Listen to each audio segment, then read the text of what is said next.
चाहेंगे कि कौन से ऐसे बड़े एयरक्राफ्ट्स हैं जो भारतीय वायुसेना ने आज जब अपनी ताकत का प्रदर्शन किया तो उन्हें सामने रखा, जिनमें हम सबसे पहले शुरुआत करना चाहेंगे स्वदेश निर्मित एयरक्राफ्ट्स की, यानी लड़ाकू विमानों की। और अगर हम पहले बात करना चाहें प्रचंड, हम सबको याद है क्योंकि सबसे रीसेंट है प्रचंड, जिसको वायुसेना में शामिल किया गया। स्वदेश निर्मित, पूरी तरह से स्वदेशी है ये प्रचंड, जहां जो कि पहला कह सकते हैं स्वदेशी मल्टी रोल कॉम्बैट हेलीकॉप्टर है। ये है जिसको आज देख सकते हैं आप, जो हम दृश्य आपको दिखा रहे हैं वीडियो वॉल पे, कि कैसे इसका प्रदर्शन आज किया गया। चंडीगढ़ के सुखना लेक के आसमान में इन्होंने प्रदर्शित किया गया। इसको अक्टूबर में ही, अभी हाल ही में इसको वायुसेना में शामिल किया गया है और ये भारतीय वायुसेना की ताकत बढ़ा रहा है क्योंकि इसमें स्टेल्थ विशेषताएं हैं और ये इस को जब लड़ाकू विमान के तौर पर काम करता है तो इसको ताकत देती है। रात में हमला करने की क्षमता भी रखता है ये प्रचंड, और साथ ही उन्नत नेविगेशन प्रणाली है इसमें, यानी जो लेटेस्ट टेक्निक है नेविगेशन की उसको इसमें यूज किया गया है। और इसमें बंदूकें तो हैं ही, लेकिन जो तमाम अन्य हथियार भी इससे भी सुसज्जित है। ये निकट युद्ध के लिए बंदूकें भी हैं इसमें, लेकिन साथ ही साथ अन्य हथियार जिनसे कि युक्त है। ऊंचाई वाले लक्ष्यों पर न केवल ये ऊंचे इलाकों से इसका संचालन किया जा सकता है, बल्कि ऊंचाई वाले लक्ष्यों पर सटीक हमला करने की क्षमता भी रखता है। ये मात्र कुछ बिंदु हैं इसकी ताकत के जो आपके सामने रखे। इसी तरीके से आता है प्रचंड के बाद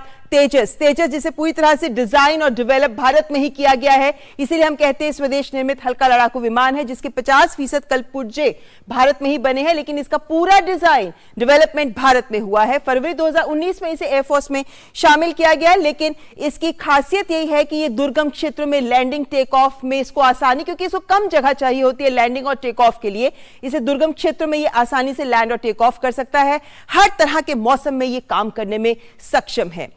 इसी तरीके से अगर हम भारतीय लड़ाकू विमानों की या हेलीकॉप्टर्स की फेहरिस्त पर नजर डालें तो आता है अपाचे लड़ाकू हेलीकॉप्टर, जो सितंबर 2019 में भारतीय वायुसेना में शामिल किया गया। एंटी टैंक गाइडेड मिसाइलों पर निशाना साधने की क्षमता है ये। हवा से हवा में मार करने वाली मिसाइलें, रॉकेट्स और अन्य हथियारों पर भी निशाना साधने की क्षमता है इस अपाचे लड़ाकू हेलीकॉप्टर्स में। दृश्य देख सकते हैं किस तरीके से अपाचे को आज प्रदर्शित किया भारतीय वायुसेना ने। साथ ही जो अपाचे फाइटर प्लेन है, ये हेलफायर, हाइड्रा और स्टिंगर तरह की ये तमाम मिसाइल्स हैं जिनको ले जाने में ये सक्षम है। हालांकि और भी मिसाइल्स हैं जिनको ये ले जा सकता है। इसकी बड़ी क्षमता ये है कि 360 डिग्री कवरेज के साथ साथ नाइट विजन प्रणाली से युक्त है ये, और ये ताकत देती है एक लड़ाकू हेलीकॉप्टर को तमाम विशेषताएं, जिसकी वजह से अपाचे हमारे देश के लिए महत्वपूर्ण साबित हो रहा है। इसी के साथ साथ अगर हम कुछ अन्य हेलीकॉप्टर्स की बात करें तो चिनूक हेलीकॉप्टर है, जिसको 2019 में ही भारतीय वायुसेना में शामिल किया गया था।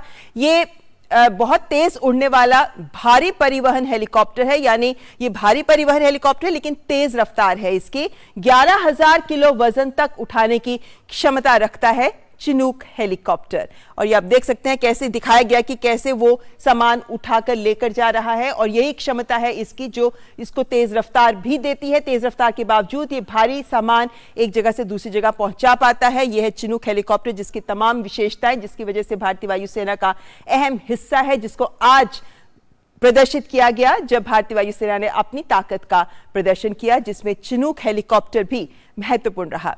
चिनूक हेलीकॉप्टर के अलावा भी तमाम लंबी फेहरिस्त है उन हेलीकॉप्टर्स की और प्लेन्स की जिनको आज प्रदर्शित किया गया। आप देख सकते हैं किस तरीके से इनसाइड कैमरास की मदद से आज भारतीय वायुसेना ने ये दिखाया कि किस तरीके से हमारे पायलट्स जो हैं वो इन लड़ाकू विमानों को चलाते हैं, और ये दृश्य दिखाते हैं। अब रफाल पे आते हैं तो रफाल जो कि 4.5 जनरेशन का लड़ाकू विमान है, एडवांस लड़ाकू विमान है ये, जिसको भारतीय वायुसेना में शामिल किया गया है।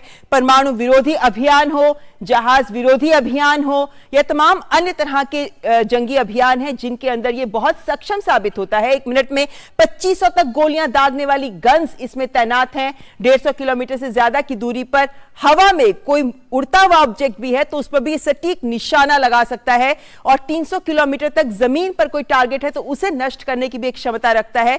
तमाम कुछ एक बिंदु जो इसकी क्षमताओं को सामने लाते हैं, ये है रफाल, जिसको आज भारतीय एयरफोर्स ने जब एयरफोर्स डे के सेलिब्रेशंस हुई तो अपनी ताकत का प्रदर्शन करते हुए रफाल को भी सबके सामने रखा। ये रफाल जो अब भारतीय वायुसेना की ताकत बढ़ा रहा है और अभी भी जो रफाल हैं या तमाम जो एडवांस फाइटर प्लेन्स हैं उन्हें प्रोक्योर करने की प्रक्रिया को भी सरल बनाया गया है और उसको भी रफ्तार दी जा रही है, क्योंकि आज जैसा कहा गया है कि स्क्वाड्रन्स की भी संख्या बढ़ाई जाएगी। जो लक्ष्य है उस तक पहुंचने की कोशिश वायुसेना कर रही है, जिसमें रफाल जैसे जो हमारे फाइटर प्लेन्स हैं वो महत्वपूर्ण हैं, जो हमारी भारतीय वायुसेना की ताकत बढ़ाते हैं। आगे बढ़ें तो सुखोई 30 फाइटर जेट की बात करना चाहेंगे, क्योंकि ये एक है जो सुपरसोनिक ब्रह्मोस मिसाइल तक लॉन्च करने में सक्षम है।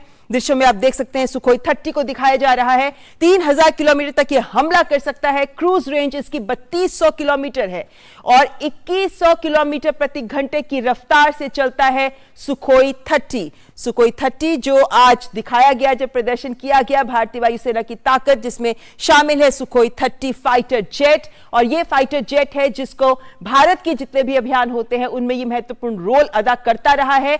और जिस तरीके से भारतीय वायुसेना में जब से शामिल हुआ है तभी से ये भारतीय वायुसेना को ताकत दे रहा है। मिराज 2000 की बात करें तो ये सबसे भरोसेमंद विमानों में से एक माना जाता है। चाहे हम बात करगिल युद्ध की करें, बालाकोट एयर स्ट्राइक की करें, वहां भी इसका प्रयोग किया गया। तो मिराज 2000 जो सबसे भरोसेमंद विमानों की श्रेणी में शामिल है, 1980 के लगभग इसको वायुसेना में शामिल किया गया था। वहीं हॉक MK-132 ट्रेनर जेट है ये, और हॉक MK-132 जिसको फाइटर प्लेन्स की ट्रेनिंग के लिए इसको यूज किया जाता है, तो ट्रेनर जेट की तरह। लेकिन यही नहीं, इसको भी युद्ध के समय प्रयोग किया जा सकता है। इसको 2008 में बेड़े में शामिल किया गया था और जैसा मैंने कहा कि इसको युद्ध के वक्त अगर जरूरत पड़े तो इसका प्रयोग किया जा सकता है। ये एडन तोप से युक्त है, लेकिन साथ ही साथ advance short range air to air missiles भी इसमें लगाए जा सकते हैं और इसकी अधिकतम गति 1000 किलोमीटर प्रति घंटे से ज्यादा है। तो ये कुछ एक विमान जो हमने, कुछ एक फाइटर प्लेन्स, कुछ एक हमारे एयरक्राफ्ट जिनके बारे में हमने आपके सामने ये तस्वीर रखी है। लेकिन देखें तो जो आज प्रदर्शन किया गया उसमें 80 से ज्यादा जो विमान है उनका प्रदर्शन किया गया। MiG-21, MiG-29, Jaguar, C-17 globe master आदि लंबी फेरिस्त जिनको आज प्रदर्शित किया गया। लेकिन